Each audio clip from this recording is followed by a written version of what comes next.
Hello everybody, it's me Kent, and today I'm back with a work in progress video of my I don't want to say Area 51, but the 51 resin kit for Master Grade New Gundam Verkop, version Kotoki.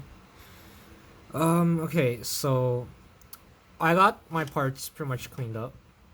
It was like I don't think I even scratched halfway. It's more like 1/3, but there's a lot you couldn't tell, and I've worked. This is like my second resin kit, and I'm still reminded that God, resin is so tedious. Anyways, This is also a work in progress video, but I want to say this is also a sort of a discovery video because I'm testing a new flat coat. I bought two just in case because they're rather rather small bottles. Not as small as the Mr. Hobby ones, but they're pretty small. Anyways, let me just sort through my paint real quick. Let me just bring it up real quick. Oh, right. So it's these. These are Modo Super Flat Clear MK43. Uh, so I got recommended this from like a Discord chat, and then figured why the hell not. They're rather expensive, but I needed like I figured that I was gonna start airbrushing flat coats because the Mr. Super Clear cans are rather expensive, and you can't really control how much paint you're gonna use because it's not like an airbrush; it's a spray can. So I decided I'll just start collecting bottles of flat coats. So I got two, and let me just say this stuff is freaking amazing. Right, this stuff is just great. Like, I think it's on par with the Gaia Notes EX10s, which are the premium flat clear, and those are always out of stock. It's always the EXO4s that are always in stock because they're not that good. I've tried them. I actually have a bottle of them right now, and I've tried them on one of my kits, and they're not good. Like they're not flat. They are rather semi-gloss, I should say. Like it's the same kind of texture that you get on like when you have a kit unpainted for yeah, you get what I'm talking about. But anyways, I tested this stuff. I'm biting my words here. I tested this stuff, and God,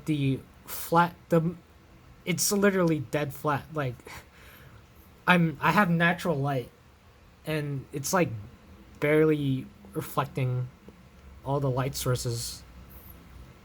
And natural light is like a good way to test how flat your top coat is, and this thing is dead flat. Like this is matter.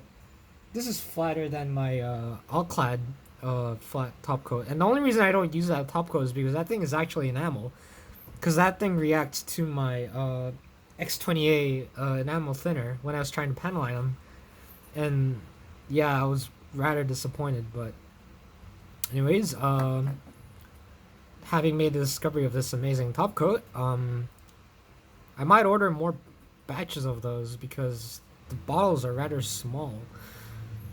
But yeah, this thing is amazing. Like, it's so flat. it's flatter than my Mr. Super Clears. So, yep. And I'm just gonna say, everyone likes their gunmetal shiny, but I really like the flat gunmetal look. Like it has that. I don't want to say it has a metallic feel, but it really has that like mechanical feel to it, while still having some level of like specks of the metallic particles. So yeah, like God, this thing is so flat. It's great. Huge man. I got mine at USA Gundam Store. But we all know that USA Gundam Store is run by like one person, so it may not be the most efficient way to get that place, because sometimes you can have your shipments take like over a month. I've had that happen to me. But then again, it is paint, so it shouldn't be too hard to ship. And here's the head that I worked on. It's like, you can tell it's so flat. This thing is amazing. I would definitely recommend this stuff to like anyone who's airbrushing. And this is a backpack. The darker blue parts are the resin. I cannot like formulate the right mixture to get this tone. But I mean, I like this tone of blue, so like I'm not like that upset. It's rather muted, or it's a rather muted blue compared to what the plastic came from. And so far, I'm still working on some of the pieces of the. I'm working on the waist armor. All this like aluminum pins that you're seeing right now is because the resin skirt armors are way too heavy for the ball joints, so I'm going to reinforce them all with like aluminum rods. And also there was like stress marks everywhere on my on the ball joints because the resin parts were too heavy. So yeah, I'm gonna be reinforcing everything with yeah. I still got a lot to go. I'm not even finished with the torso yet. So yeah, so this is just a short work in progress video for my Resin Kid New Gundam, and I guess I'll see y'all later then.